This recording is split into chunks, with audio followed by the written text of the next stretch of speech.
The morning air in St. Petersburg carried a sharp chill, slicing through the layers of Viktor Mikhailovich's tailored coat as he stepped out of his limousine.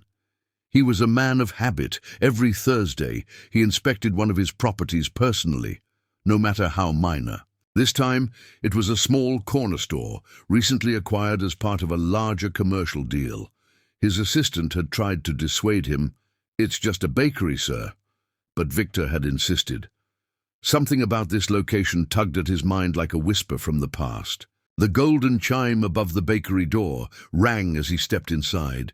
The scent of butter, sugar, and warm cinnamon struck him instantly, cozy and intimate. He paused, adjusting his cufflink, when he saw her. Behind the counter stood a woman arranging loaves of dark rye bread in a wicker basket. Victor's heart lurched violently in his chest. The room seemed to tilt slightly, his ears ringing in a dull roar.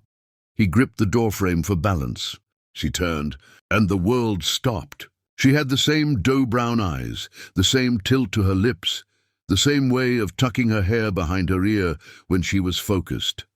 Alyona, his wife, dead for 5 long, cold years, torn from him in a car crash he would never forgive himself for.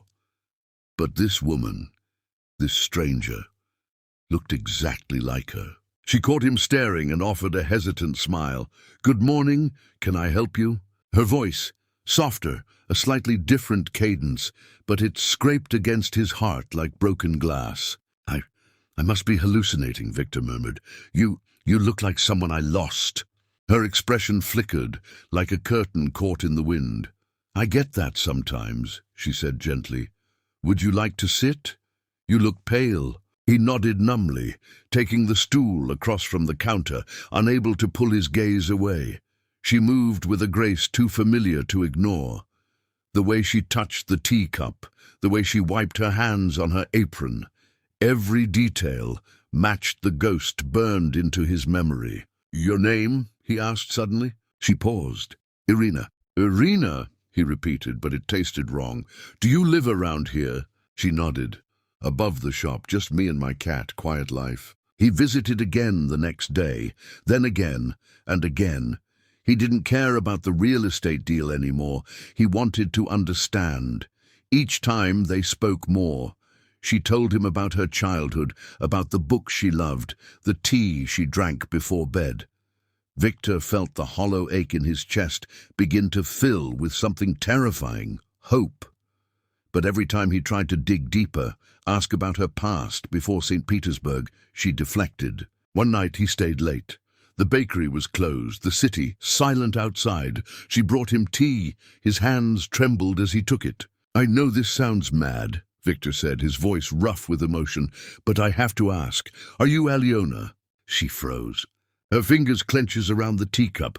The room went deathly quiet. "You died 5 years ago. I buried you myself, but you are her. I know it. My soul knows it."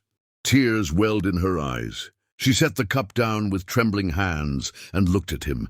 Truly looked. Her voice came out as a whisper. "They said I had to disappear, that if I stayed, you'd be in danger.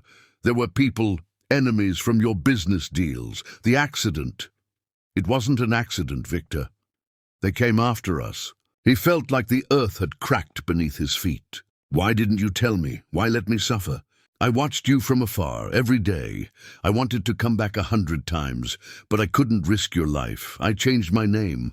My face is slightly different now, but the soul, you recognized it." He staggered back, gripping the edge of the counter. "All these years, you were alive, and I lived like a dead man." She reached for him, her eyes wet with sorrow.